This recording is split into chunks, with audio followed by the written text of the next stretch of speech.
Hey, I'm Dr. Lara Johnson from Yellow Brick Physical Therapy, and if you're a runner who's been struggling with knee pain and wish to have less knee pain and to be running more, then this video is for you. So I'm going to give you 3 steps, the first 3 steps I would recommend for helping your knee pain, especially if other things haven't worked yet. So the first step is to understand knee pain a little bit better. So I see this a lot of people, a lot of runners in particularly have knee pain. I work with runners all the time in the clinic every day. And knee pain doesn't always just come from the knee. So it can sometimes, and you may know this already, but it can sometimes be related to a ligament or the meniscus or arthritis sometimes too. But it can also be related to increased pressures being accumulated or put on the knee, and particularly with runners because of the repetition of running. So if we have some imbalances in our alignment, our posture, your hips, and pelvis and spine, then that can create alignment problems at the level of the knee, and that's where I'll see a lot of people get knee pain.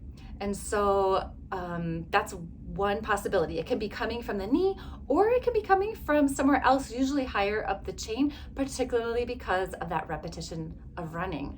So here's a quick test you can do yourself. So you'll stand up, and I'm gonna have you balance on one leg. Okay, so you'll balance on one leg, and then you're gonna bend and raise 3 times. Balanced on that leg, okay, bend and raise, and then twist a couple of times, okay? And then you'll switch legs, a little self-assessment here. And same thing, you're gonna bend 3 times and back up. And then you're gonna twist, okay? And so what I want you to look for or watch for is whether you felt knee pain, if it was in one knee or both knees, and where. And so if it's not both sides, then it may indicate something.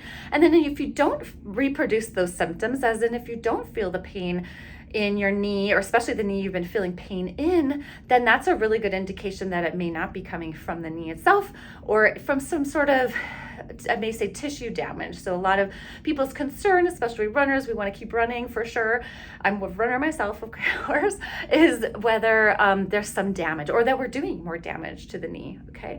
So that may be a good indication that nothing is wrong. Again, I see people, one other thing I want to mention is I see a lot of people who they have knee pain, they even go and get an MRI, it doesn't show anything. And then they're left going, well, what is it? So often, and that's a good thing, so often you can have pain without there being something actually damaged or going on, and there's more to it. So that's where the third step I'd encourage you to do is see a doctor of physical therapy for a total body diagnostic exam so that you can know exactly what's going on, and you can have them take you through a full movement and hands-on exam so we can check those places, both the knee and higher up the chain. What I find so often is the hips and back on the front side, so your hip flexors and lumbar stabilizers on the front, because we are running and working and shortening that area so much, we often get a lot of tension and restriction there.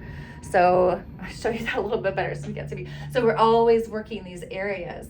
So the psoas, the iliacus can get shortened and patterned to be tight, especially if we add sitting to the mix. And the nerves that control all the muscles down the legs and in the torso all begin right here in the abdomen area.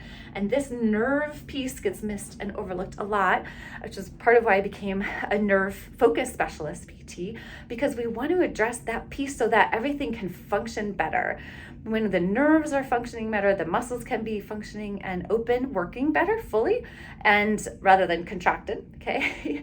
And then we have better alignment too, because the hips, spine, and pelvis affect how you land when you land on the ground. So if we're not addressing that piece, then we're usually not getting to the root cause or that source of the knee problem. So I encourage you to go get that comprehensive exam so you can find out more about what's happening in the whole chain of the body. Stop accumulating those pressures that usually lead to pain in the knee, and start to open everything up so that not only will you run without pain, but you'll also run more fluidly and more efficiently with more economy by going through the process of addressing the underlying problem. So it's actually really cool and fun to see. I have patients all the time who are like, my like easy run pace just dropped by 20 seconds per mile. And it's not because we're doing more strengthening or more workouts. It's because there's more efficiency, more alignment. Even there's intrinsically more power and strength when we do that. So if you are interested in getting this sorted out now and in a different way than maybe you've tried so far, this is also why if you've gone to PT or chiropractic and it hasn't worked, it may have been more symptom location focused rather than source focused. So you want to really have this source focused approach. But so if you're interested in getting some help with this from me, you can definitely book a free inquiry call or shoot me a direct message and we can get in touch, talk about your specific problem and how to tailor it to you. All right.